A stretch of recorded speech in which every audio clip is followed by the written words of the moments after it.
4. That's Marnie McBean and Kathleen Heddle, the World Championships. Let's set the race up for you. Lane number 1 is Germany, a world-class team. They have beaten Canada this year. Lane 2, the team from France. Lane 3, the United States. Lane 4 is Canada. Lane 5, Great Britain. And Lane 6 is Bulgaria. We expected all along, Roger, that this would be not an easy race, but that Canada was the best bet for a gold medal in this race. Well, Canada and Germany are going to be the two very best boats to beat.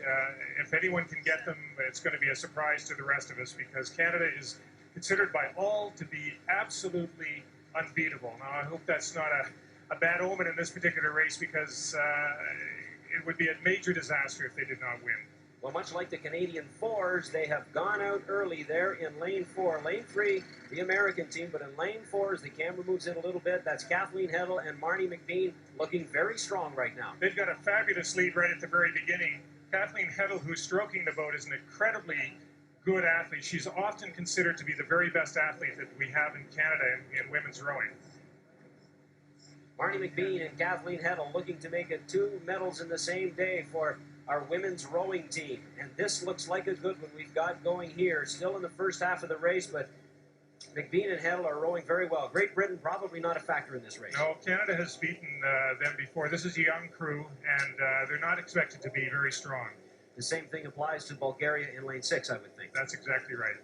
We're probably going to see the strongest challenge from the United States, and the American pair, which is rowing closely with Canada, is very, very good. It's very experienced internationally. They won their heat, and they've beaten France previously. So it may, in fact, be France battling for third place, if not second place.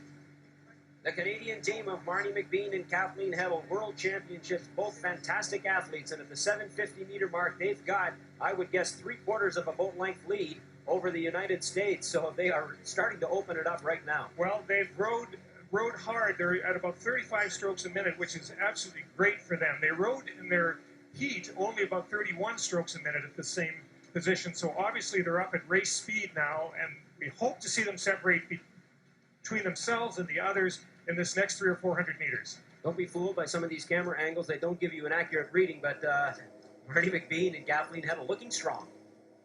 Well, they're exactly where they want to be in control in the race. They can look very easily to their left and see the main competition. Marnie just looked over to her right to take a quick peek of what was happening on the right-hand side with Bulgaria and Great Britain.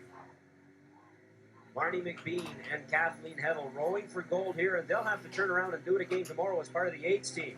Do they have to worry about conserving some energy for that, or do they care about that at this point? No, this is today they have to do the race of their lives and get this one completed, and then they can begin to think about tomorrow. So we are past the 1,000-meter mark. That's halfway in this race, and Canada with a pretty solid lead now over the United States, more than a second and a half. Germany up there as well, but after that it drops off quite a bit. So it looks good for our Canadian pairs of Marnie McBean and Kathleen Heddle. Germany in Lane 1.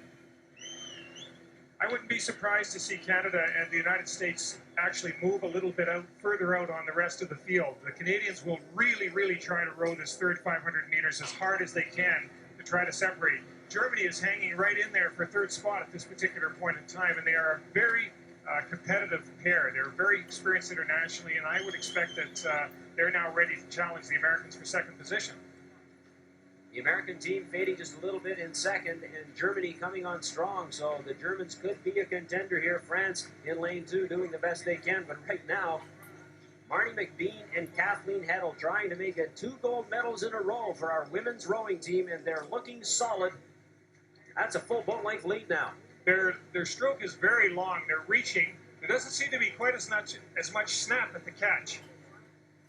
Are they tiring then just a little bit? Well, they're obviously very tired now. The question is, can they keep powering it through up to the 1,500-meter mark and maintain the boat speed that they want to maintain, rowing 34, 35 strokes a minute? Marnie McBean and Kathleen Heddle desperately now hanging on here over a strong challenge from a couple of teams, Germany and the United States. Can they do it here? It looks as though they're okay. They've still got that full boat-length lead, but the field's starting to narrow just a little bit in behind them there with the Americans, the French, and the Germans. This isn't going to be easy. I mean, Canada has now got boats on its stern, And there are three of them coming and challenging, particularly the Germans on the inside. That's Germany in lane 1, France in lane 2, and the United States in lane 3, all just about even for second place with McBean and Hedl out there in front. They're coming they're through the 1,500-meter mark, so less than 500 meters to go. McBean and Hedl still looking good.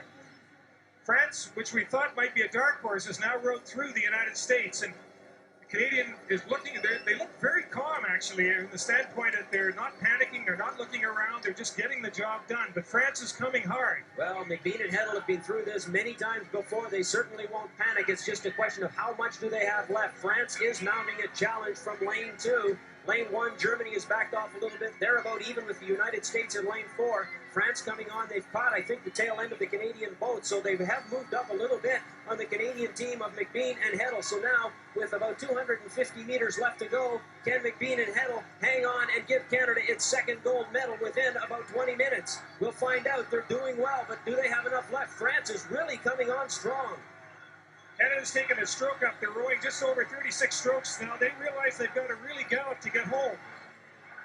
The Canadian team, McBean and Hedl, here we go. We're coming through to the last 200 meters, less than 200 meters, about 100 meters to go now. McBean and Hedl, they look to be in control. I think the French challenge is over. I think they've backed off a little bit. The American team is now coming on. It's a dead heat for second place with McBean and Hedl in command of this race. Less than 100 meters to go, 50 meters to go. McBean and Hedl in control. No doubt about it. It will be McBean and Hedl. What a fight for second between the United States, France, and Germany. The United States and Germany now fighting for second. McBean and Hedl have won more gold for Canada. Too close to call for second between Germany and the United States. France, I think, will finish fourth, but another gold medal performance by our Canadian women's rowing team.